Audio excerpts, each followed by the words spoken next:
What's up, everybody? Matt Gajewski here, back again with the Odd Shopper channel. Today, we're talking college basketball. It is March the 6th. Some conference tournaments have already started.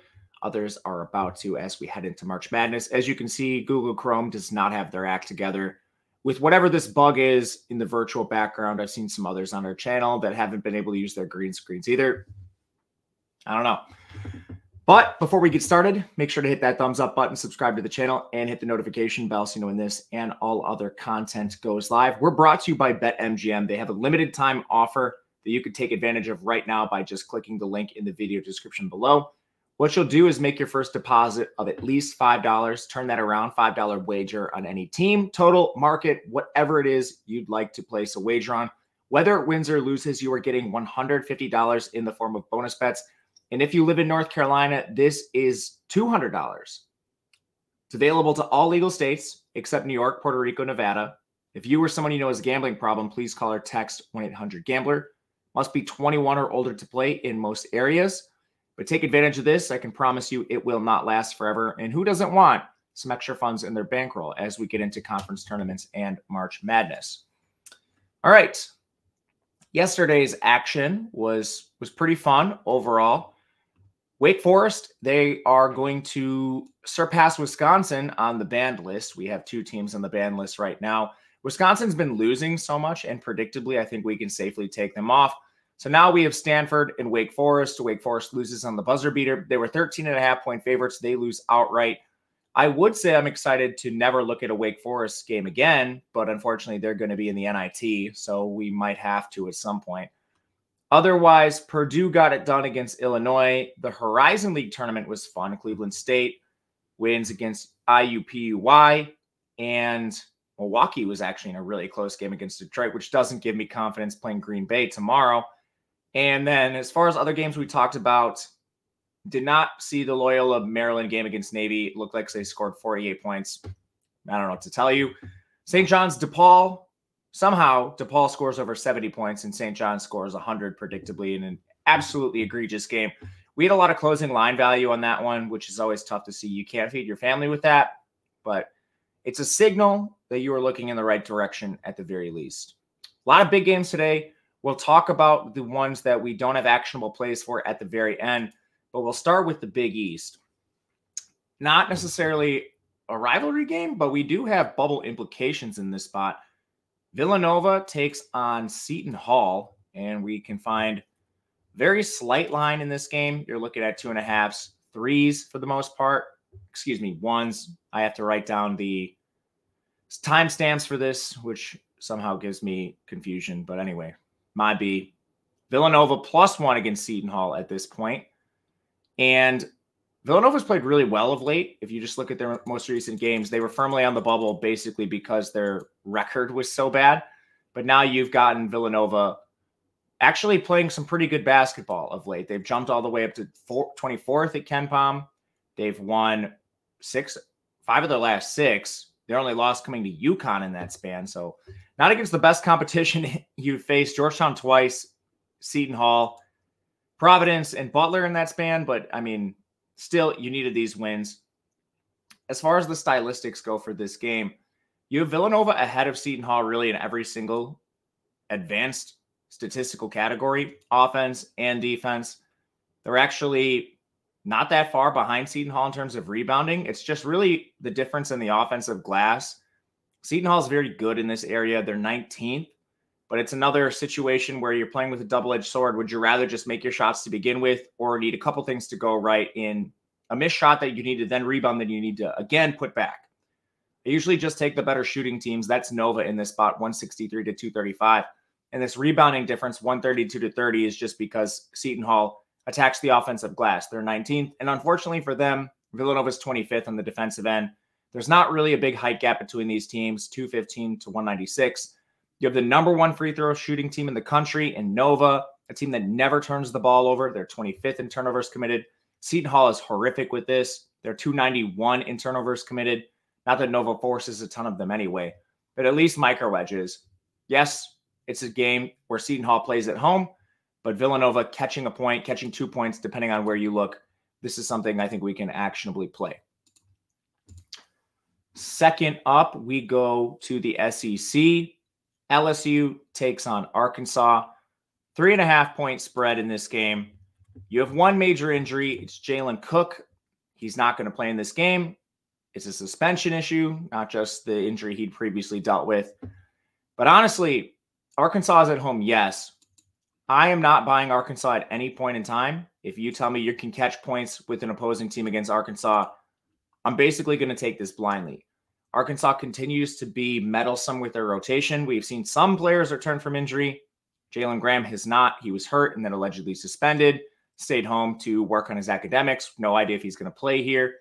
Keon Menafield allegedly available for the last game, 0 minutes. You had Trevon Brazile back. He's their best player. He's playing 15 minutes a game. And this isn't getting any better for Arkansas. Their rotation continues to change rapidly. And it's funny, usually Muss does this early in the season, but he still has not been able to find something that wins games. For reference, you've had Devo Davis leave the team, come back. His last 3 games, he's played 34, 13, and 26 minutes. That's affected everyone else on the floor. He just doesn't know who his best players are, which is concerning for a coach as high profile as he is. LSU does. They have a very clear rotation. Jordan right now playing every minute. Trey Hannibal's given them awesome minutes, played at least 33 in 3 straight games. And when you look at efficiency metrics for these two teams, I don't know where you see Arkansas as a favorite. 77 on offense. Arkansas is 116. LSU's 80th on defense. Arkansas is 133rd. Height strongly favors LSU, 7th to 98 in effective height. Rebounding, 159 to 245. All of the deep metrics also favor this LSU team, who's 83rd in effective field goal. Arkansas cannot shoot. They're 212th. From 3, LSU 73rd. Arkansas 250th. On the inside, LSU 117th. Arkansas 161st. Like, go through every single statistical category. Find me one where Arkansas has an edge. One. All we need is one.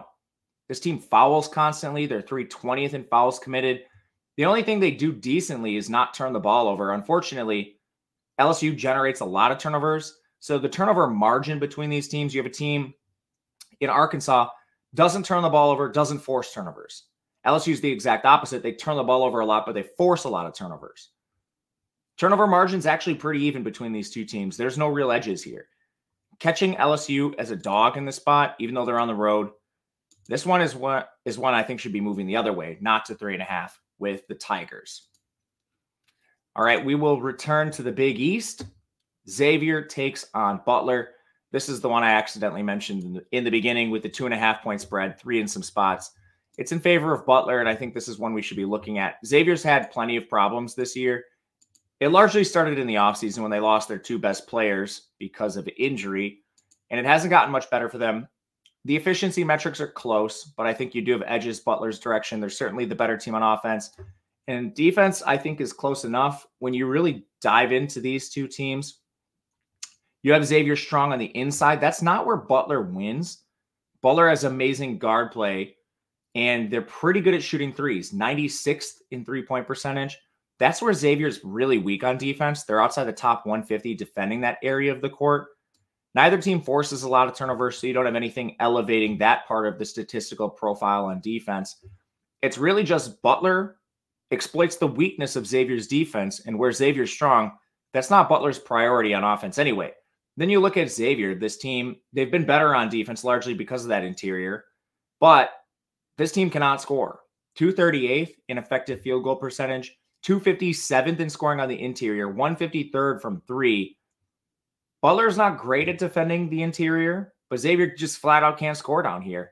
And they've really struggled to find big men to play in this area of the floor all season long. You can look at the revolving door they've used down there.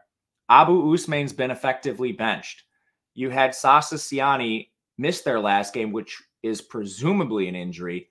You've had Kachi Enze come in and play 20 minutes here and there, but he's also seen the rug pulled multiple times where he goes from 20 minutes to 4.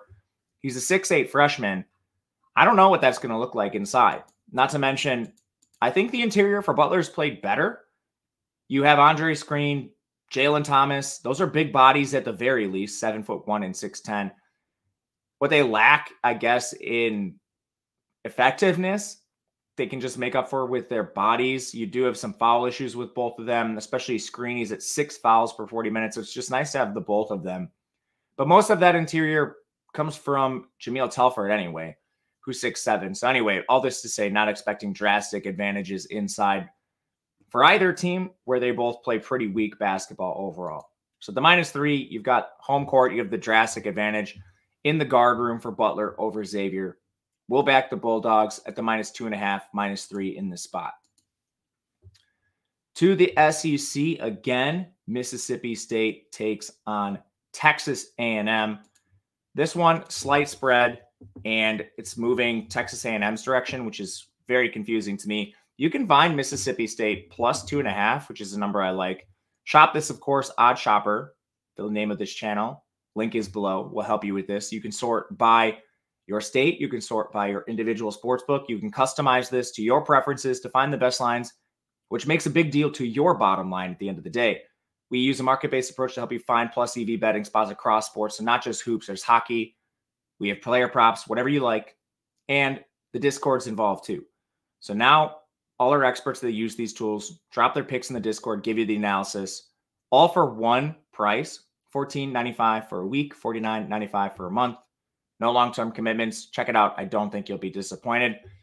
As it refers to this game, I think you want the 2.5 if you can. Texas A&M's been a disaster, and Henry Coleman's not playing in this game, which, I mean, I don't understand the line movement if you have one of your key players, especially in the front court, out. Mississippi State is awesome in the front court with Tolu Smith.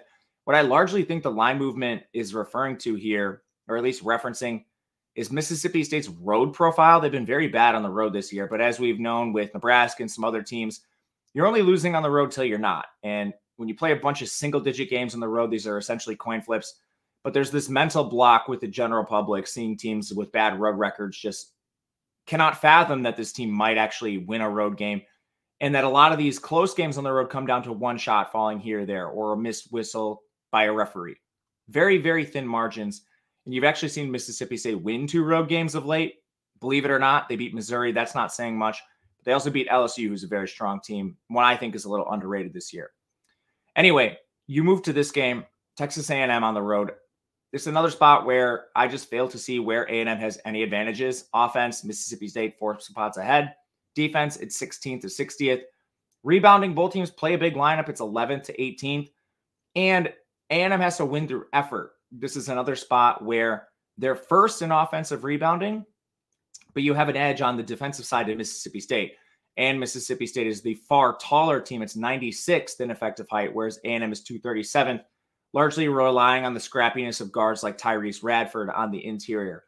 I would give the edge to Mississippi State with Tolu Smith and the big lineup they put on the floor every single night, whereas A&M, they're going to get themselves in trouble with offensive fouls at times because of this, the offensive rebounding. They live and die by this. You also have Henry Coleman just out of this game. That's not going to help you on the glass, losing a player in your front court. And from there, this team is horrible shooting. Texas A&M is so bad when they have the ball in their hands. 354th in effective field goal, 307th in two-point percentage, 361 from 3. There's only one team in the entire country, including all the mid-majors, low majors, worse than Texas A&M shooting the 3. One. I believe it's IUPUI. You're only better than IUPUI in shooting threes, but you're 145th in three-point rate. Yeah, man, you could maybe argue this is due for positive regression. I'm not sure, but this is horrific. Even positive regression, this team is horribly bad at shooting the ball. And the better team on defense is Mississippi State. As far as Mississippi State's offensive profile, 143 in effective field goal, 75 scoring inside, and then from 3, they're 227. I mean, they're just flat out better everywhere on defense as well. The only thing that works in Texas A&M's direction is the turnover margin. They force more turnovers than they commit compared to Mississippi State. We're talking thin margins here. I flat out cannot believe this is another one where you get a dog in Mississippi State. A lot of road teams that are flat out just better than their home counterparts, you can catch as dogs today, which is pretty nice. All right, we'll get to the greasy section of the program. George Mason takes on Rhode Island. This is a game we like a total over. It's going to move. That's the first point in favor of this. Just pacing-wise, you've got two fairly decent teams here. George Mason's 335, but Rhode Island's going to drive this at 110. Then you have really good offensive efficiency team. So George Mason, yeah, they don't play the fastest, but they have a drastic advantage offense versus defense against Rhode Island. Rhode Island 307 on D, George Mason's 105. This is a pretty efficient team as far as offense goes. And when you look at some of the deeper metrics, they should have no problem scoring against this team.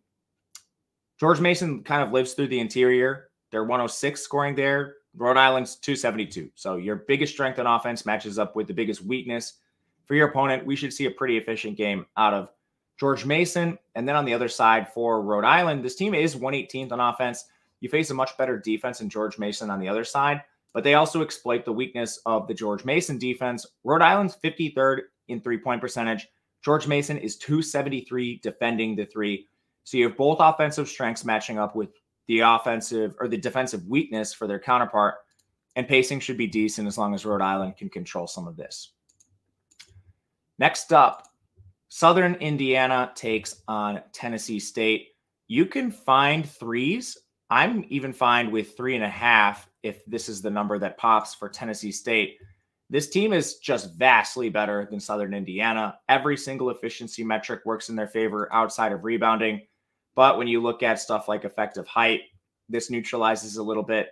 Tennessee State playing with Jason Jatobo, who's a Florida transfer down. Their roster's flat out better. Some of the stylistic stuff, effective field goal, Tennessee State 249, Southern Indiana 342. Scoring on the inside, Tennessee State 174, Southern Indiana 352. Three-point percentage, both these teams are terrible. So you actually have slight edges Tennessee State's direction. And they're better free throw shooting, better turnover margin, force way more turnovers than Southern Indiana. Both teams get in foul trouble a lot. That's just kind of the nature of playing with big stiffs when you're a mid-major program like Tennessee State and Southern Indiana.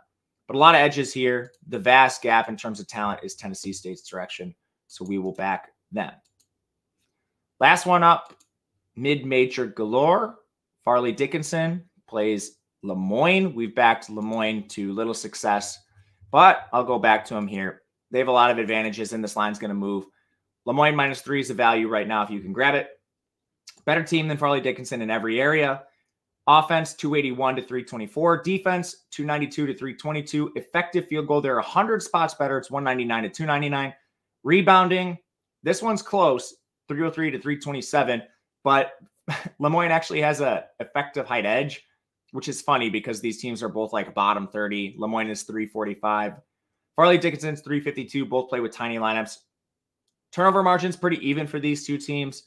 And as far as fouls, this is also pretty close. The biggest edge, I think, just comes from the raw shooting. Moyne is 216 on the inside. Fairleigh Dickinson's 300th.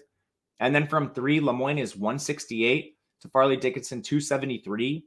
There's just enormous shooting gaps for these two teams, even like free throws, 48th to 291. When this game gets down to the margins, Moyne just has so many advantages. So they're the team we'll back here at the -3. All right, touching on a couple other ones before we leave, just giving some brief comments and leans if you're into that. Couple really big games. We have Tennessee taking on South Carolina. Tennessee has been just pounded in the market. I mean, at some point, I think we need to look at South Carolina for some buyback, but the reason I'm not putting this as an official play is it's just so hard to play against Tennessee right now. With Ziegler healthy, Connect, who's an absolute baller, and he played through foul trouble in their last game, plus the minutes they're getting from Josiah Jordan-James. You don't have to have Santiago Vescovi playing in a full-time role anymore. Just an insane roster for Tennessee right now, so that's more of a pass. You have Northwestern, Michigan State, tons of injuries on the Northwestern side. I think if you want to make a play, it's Michigan State now because of that. It's likely moves through 9, but I don't think I will end up with anything. Marquette plays UConn. This is another injury situation, and I hate to call any game meaningless, but UConn's already clinched the Big East regular season. Marquette is playing with Tyler Kolek injured. Oso Ighodaro just returned to practice yesterday from an illness, and you have Chase Ross dealing with an illness as well. There's just an illness going around the Marquette locker room. UConn is a team I'm not betting against, similar to Purdue right now. When the other side shows value, it's probably just going to be a pass because of the ability for those two teams to just run away from their opponents. But you could maybe look at a UConn in the spot with Marquette, far less than 100%. I think stuff with UConn and Purdue you also might consider as like alt lines. Other big games we have, BYU plays Iowa State. I think this is getting pretty dangerously I guess, in favor of Iowa State. Like I would look at BYU at a certain point at a +7. And other than that, that's about it for big games on tonight's slate. Thank you guys for watching. We'll be back the rest of the week and really every day through the tournament. If you have any questions, reach out to me on Twitter at @Matt_Gajewski. DMs are open. You can also leave a comment below. That helps us a ton. Until next time, we'll see you later and good luck.